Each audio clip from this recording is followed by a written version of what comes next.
So you know about Stalin, right? Tell me what you know about him. Well, I know gulags, early Photoshop, and I think I heard something about famines once. Exactly. Isn't it kind of strange that for how much of a household name this man is across the world and here in the US, us Americans don't really know all that much about him? Anyway, that's why I'm going to talk about him today. When I was in college taking a class on the history of European socialism, I came away with the impression that Stalin was a really scary man, despite his Uncle Joe image that propaganda gave to him. And I decided to research into this a little bit further to see if that impression was correct, and I was so right. He is literally one of the scariest men in recorded human history. This video is just going to talk about some of the many ways that he really was that. It's not going to be a comprehensive biography, it's mostly going to cover the atrocities that he did. And unfortunately, since this is YouTube, I am going to have to self-censor a lot. I know that you don't like that, I certainly don't like that, but unfortunately, this is the game I have to play if I'm going to grow my channel. Anyway, let's make like Maria von Trapp and start at the very beginning. Stalin was born in a small Georgian village in the Russian Empire. Yes, he's actually Georgian, not Russian ethnically, and reportedly spoke Russian with a thick Georgian accent. I'll play a little clip of him speaking here. If you speak Russian, tell me if that's true. This was also his name at birth on screen here, which I have absolutely no hope of pronouncing. His father was a cobbler and his mother was a washwoman or laundress, whichever word tickles your fancy more. His father was reportedly a drunk and would beat him, and his mother had hopes that he would become a clergy in the Georgian Orthodox Church one day. Stalin even went to seminary in Tbilisi, the capital of Georgia, on scholarship, and it was here that he read the Communist Manifesto for the first time and became, well, a communist. Let me even read you a quote of what he read. "I feel the color in my cheeks rising again. I must be the color of the Communist Manifesto." What? Wait, that's not right. Not too long after that, he got kicked out of seminary school, and historians kind of tell two different stories about what happened. One is that he got kicked out for his extremist political beliefs, and the other is that he just simply failed to show up for an important exam. Either way, he was out of school now and he joined the Bolsheviks. Failed clergy turned political extremist? Sounds like a certain Austrian painter that I heard got kicked out of art school. I know. It's an odd parallel. History is kind of weird like that sometimes. So Stalin joined the Bolsheviks, the militant portion of the growing Communist Party in the Russian Empire. Stalin joined in on demonstrations, even manipulating regular workers who were in attendance into getting into bloody clashes with the police, showing this sort of streak of sadism even early on. There was even that time that he was involved in a bank heist in Tbilisi to help secure funds for the party because, you know, we're in the wild, wild west of Russian Georgia. Slowly, Stalin became more entrenched with the central workings of the party, even becoming acquaintances with Lenin. His biggest jump in importance came in 1912 when Lenin assigned him to the first central committee of the Bolshevik Party. During these early years with the Bolsheviks, Stalin got arrested and exiled quite a lot, even going through a 4-year stint of exile in Siberia starting in 1913, and it was around this time that he changed his name from his birth name on screen to Stalin, which derives from the Russian word for steel, Stal. No guarantees about that pronunciation, by the way, I do not speak Russian. When Stalin arrived back from exile in 1917, he mostly spent time publishing papers, though he was involved in just this small little, you may have heard of it, the October Revolution. I don't really have time to get into the details of that revolution in this video. If you want a separate video about that, let me know and I might make one. What you need to know is that the Bolsheviks and the Communist Party overall wound up winning that war, and after they did so, Stalin was made the Secretary General of the Communist Party. This is a title that he would hold on to for the rest of his life. So the DICTATOR was actually just a secretary? I know it doesn't sound impressive, but this is part of what gave Stalin that sort of unthreatening appearance, and it's in line with other dictators of history. Mao was the chairman of the Chinese Communist Party, after all. Stalin didn't really make any major moves for power until Lenin's health starts to fail. In 1922, Lenin had a major stroke that incapacitated him and prevented him from running the country effectively. So Stalin forms a troika or triumvirate with 2 other party members. These party members were Zinoviev and Kamenev, respectively, and what they were really trying to do is keep power away from Lenin's most natural successor, Leon Trotsky. The main thing you need to know about Leon Trotsky is that he believed in this sort of worldwide revolution, kind of like the evangelicalism of communism, where he thought that it should spread and consume the entire world, and naturally the whole world will then be communist. This was a pretty controversial take that Stalin did not agree with, but Zinoviev and Kamenev eventually started to believe in it a little bit more, and they were starting to slowly side with Trotsky, which drove a wedge between them and Stalin. But after Stalin ousted Trotsky from the party over this idea, they kind of backed down and just let Stalin run the show. So after that, Stalin was the head honcho. And when I say the head honcho, I don't just mean of that triumvirate, I mean of the whole Soviet Union. We have now entered into our totalitarian era. One of the great ironies of Stalin's political career is that even though he was Lenin's successor, Lenin did not want him to be that. He actually thought Stalin was unintelligent, and he probably saw something in Stalin that made him just decide he wasn't fit to run a country. Even more irony is that once Lenin passed away in 1924, Stalin was the one in charge of his remains, and he famously placed Lenin's embalmed body in a mausoleum where it is on display to this day. If you want to see something truly nuts, watch Ask a Mortician's, not me shouting out a larger channel. Watch Ask a Mortician's video on Lenin's body, and it's truly a Ship of Theseus situation. I fully believe that there is no original remaining part of that man, or if there is, it's like less than 10%. It's probably all wax and embalming fluid at this point. The whole reason that Stalin did this was to establish a cult of personality around Lenin so that he could establish one around himself too.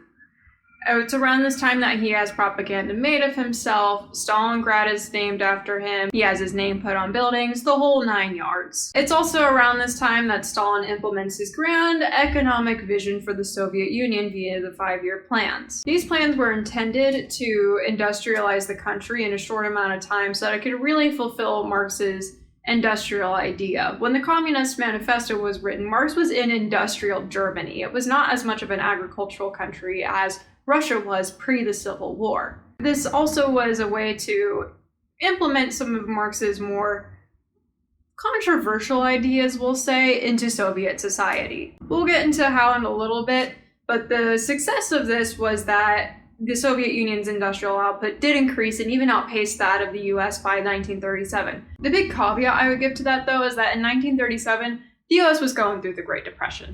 This was also when the Soviet Union put into practice the collectivization of farms, which it saw as key to the Marxist ideals it was trying to pursue.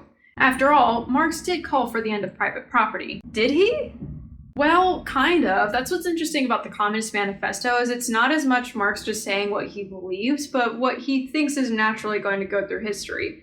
He traces the history of economics and power and class from antiquity all the way up into the modern era, and what he says is going to happen is the workers are going to turn against the owning class and have a giant revolution, and it's going to result in a classless society that has no private property. On screen right now is a list of the changes that he predicts is going to come from this, and this is copied and pasted from the Communist Manifesto. Is it reasonable to think that these are changes that Marx wanted to see in society? Yeah, I think so. Is it also possible to say that he brought that about by popularizing them through publishing the Communist Manifesto? I really think you could make the case. Okay, but what does that have to do with the collectivization of farming? Okay, so Marxism calls for the abolition of private property and also the increase in state industry, but the USSR at the beginning of these plans wasn't industrialized, as I just talked about, so really the main industry that it could grow was agriculture. This was also when the party was able to explicitly put some of the ethnic groups it was worried about into submission. We're going to go to voiceover for this section. The party explicitly used the collectivization of farms to put some of the ethnic groups it was most concerned about into submission in some of the most truly disgusting ways. That way was famines. Yes, famines, plural. This next section will be a little rough, so strap in. The largest famine ran from about 1930 to 1933 and encompassed several regions of the USSR, and was so extensive that it is often discussed as several different famines happening concurrently. The famine in Ukraine, called Holodomor by the Ukrainians, is the deadliest one by a country mile. This has since been reclassified by historians as the word that you see on screen because, unfortunately, YouTube isn't so happy with us using a correct terminology. Stalin had commented previously about the situation in Ukraine needing to be improved, and the party took that very seriously. You see, despite Ukraine having been absorbed into the Soviet Union, it still had a strong national/ethnic identity that the Soviets felt conflicted with their Marxist-Leninist ideals. Because of this, through the 1920s, the USSR implemented policies to force new traditions on the Ukrainians and make them forget their old way of life. This and the collectivization of farms in the late 1920s were extremely unpopular, and through the early 1930s, there were over 4,000 recorded demonstrations by angry peasants. The famine started after the forced collectivization of farms and also as people were removed from their homes and properties. Wealthier peasants, which is just the historical term for farmers, referred to as kulaks, were mass exiled. The food output then dropped significantly. Senior party officials placed various towns on blacklists from receiving ration cards, and they also forbid the peasants from leaving in search of food. Citizens in cities fared better as they did receive some ration cards, but it was still possible to just walk around the streets of Ukraine's major cities and see the deceased laying out in the streets. Despite being aware of the intensity of the famine, the party then put a completely unrealistic grain output quota on Ukraine and continued seizing food away from them when the Ukrainians inevitably failed to meet it. By the end of the famine, approximately 3.9 million Ukrainians had lost their lives. It was never a question among them that the party was targeting them with starvation, as Ukrainians were some of the only people forbidden to travel in search of food. The word Holodomor even comes from the words hunger and extermination. There was a similar famine in modern-day Kazakhstan as well. The word they call the famine is on screen now. I have no hope of pronouncing it, so enjoy looking at it. The Kazakhs were traditionally nomadic, and the Soviets found them hard to control for that reason. As Stalin's 5-year plans and collectivization were implemented, the Soviet Party forced the Kazakhs out of their nomadic way of life and made them live in towns and on collective farms. Unfortunately, I can't go much into detail about this as there is less scholarship on this in English, but as part of the effort to take away the nomadic lifestyle of Kazakhs, the livestock herds were reduced by approximately 80%. This also wasn't the first famine in the Kazakh region during the Soviet era, as there was one in 1919 as a result of the revolution, and also due to food from the region being distributed from the rural areas over to the urban areas. Where have I heard about that one before? In researching for this video, I kept stumbling across more famines that I hadn't heard of that took place between 1919 and 1947. I guess being alive in a rural area of the USSR just really, really sucked in that time frame because, why are there so many damn famines? Anyway, by the end of the famine in 1933, approximately 1.5 million Kazakhs had lost their lives due to starvation, which estimates place as about a third or more of their population at that time. So after all these famines took place, next came the Great Terror or the Great Purge. By this point, it had been several years since Stalin's main rival, Leon Trotsky, had been exiled from the party, and at this point he was living in Mexico. But Stalin decided being across an entire ocean wasn't enough, and that some of the other original officials from Lenin's government were also a problem. At this time, too, Germany and Japan were becoming more and more powerful, so he felt threatened by that as well and needed to consolidate power. And how did he do that? By ousting those who thought had any possible chance of claiming his control of the country.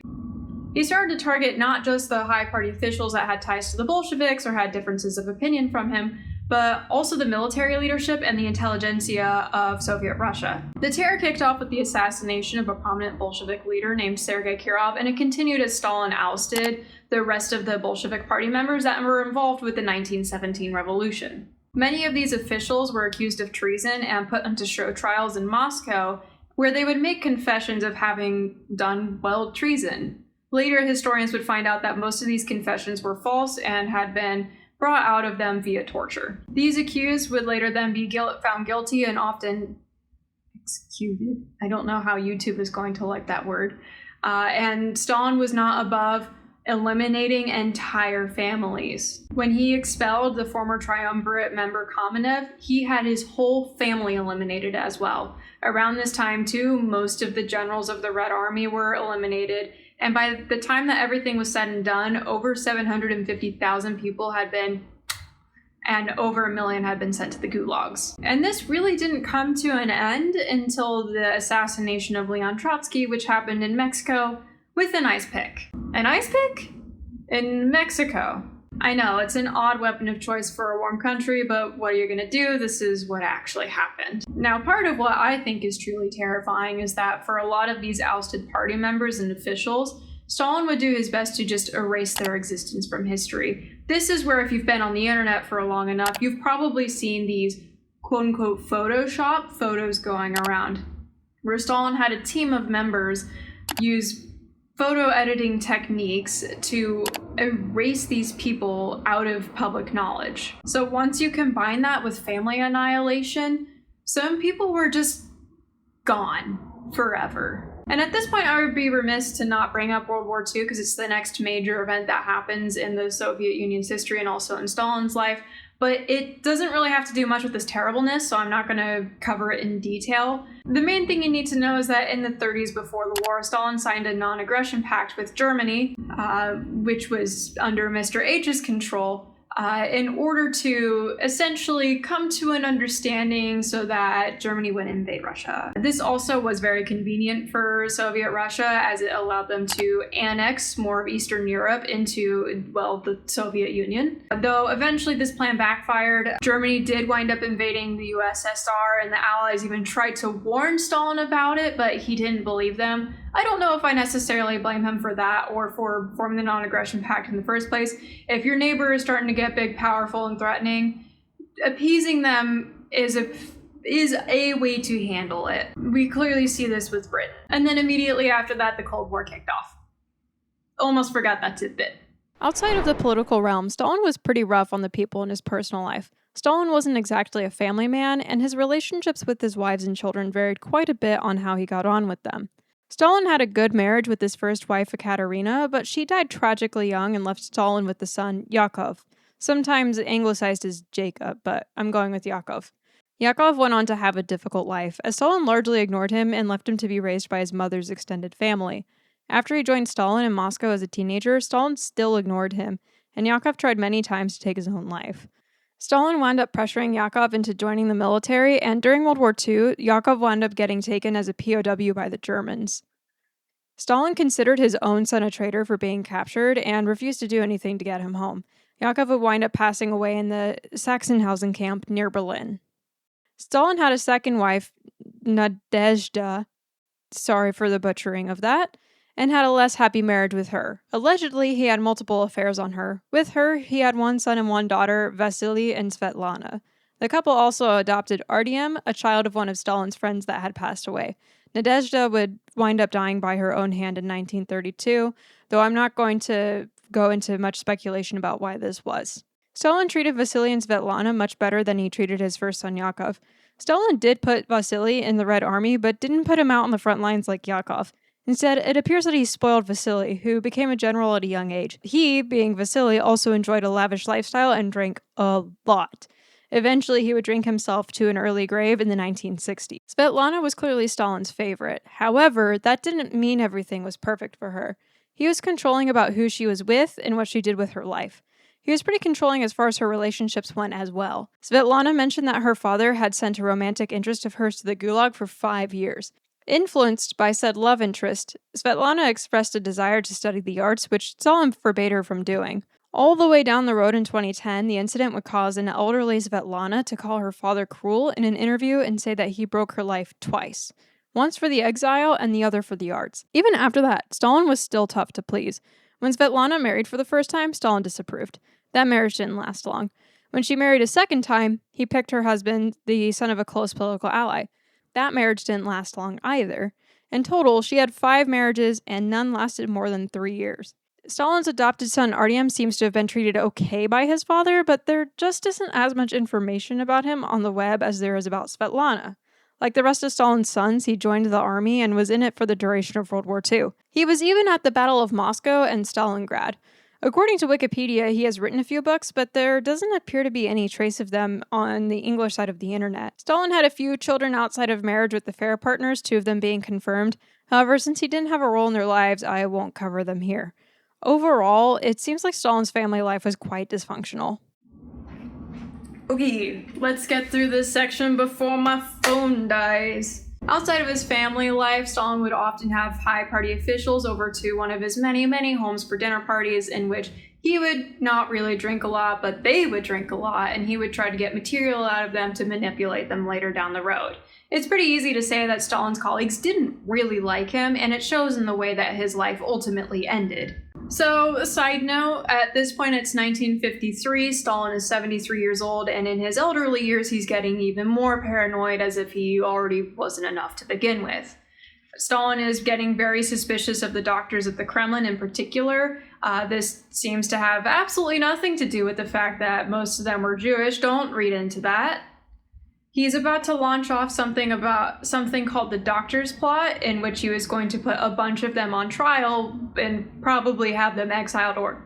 And when I say about to happen, these trials were scheduled weeks away. This was a disaster that got narrowly avoided because Stalin's body just decided to blow up on him. Anyway, on February 28th, 1953, Stalin invited some of his colleagues over for a little girls' night watching movies, which he actually did a lot. That was one of his favorite activities. Said colleagues in question were Khrushchev, Malenkov, and Beria, though the main one you need to know is Khrushchev. So they had their little girls' night until about 5 or 6 in the morning when they last saw Stalin, and then Stalin went off into his room. At this point it's Sunday, the 29th, and no one checks on him until 10:30 p.m. The rumor is that Stalin's staff is so scared of him that they're afraid to go check on him in his room.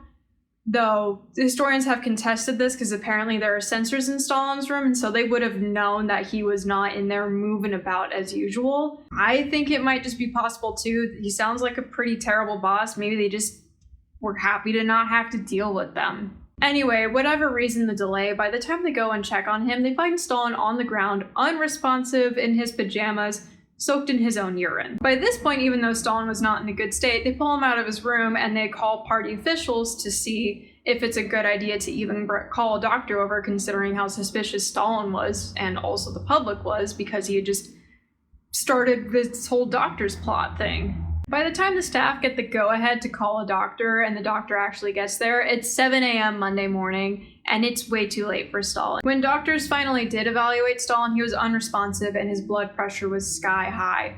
2 days later, a public radio announcement is made saying that Stalin is being treated by doctors for a stroke. He held on to March 5th, and when he ultimately passed away, and then his body was placed on public display in Lenin's mausoleum. Of course, I told you what the accepted story was for many years already, that his staff were scared to check on him, but historians have recently been starting to speculate that there's a chance that his colleagues might have poisoned him in an attempt to try to come into power, though he was already 73, so if they did do it, they were just trying to speed up what was likely already going to happen. Pretty shortly after Stalin's passing, he was denounced by Khrushchev, his successor, in a secret speech given to the party. Apparently, people did not receive it very well because the cult of personality around Stalin was still very strong, but Khrushchev tried to dismantle it very quickly. From then until the 1960s, he goes through this de-Stalinization process where he removes statues, renames cities to no longer be named after Stalin, takes his names off buildings,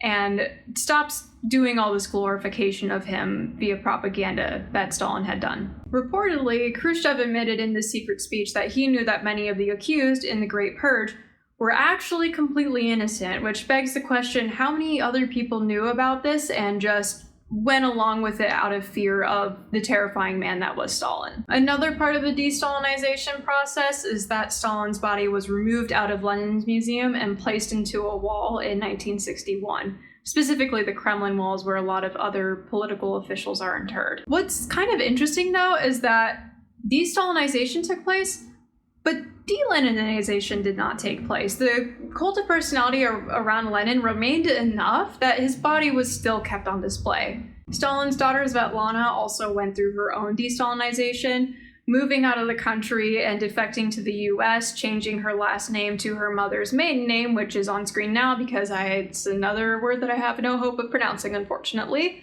And she married a couple more times, I think moved around a little bit, but ultimately settled in Wisconsin, which is where she gave that 2010 interview that I mentioned. After all was said and done, it's estimated that Stalin was responsible for the end of the lives of between 6 and 20 million people, mostly via the famines and the purge. He really truly was one of the most disastrous political leaders and most evil men of all time. I forgot to write a conclusion for this video. Well, that's the video. Thank you for watching. If you know any adjacent to fun facts about Stalin, feel free to leave them in the comments below. And if you have any topics that you're just really wanting me to cover, feel free to leave those below. Subscribe for more history, and I hope to see you around for other videos.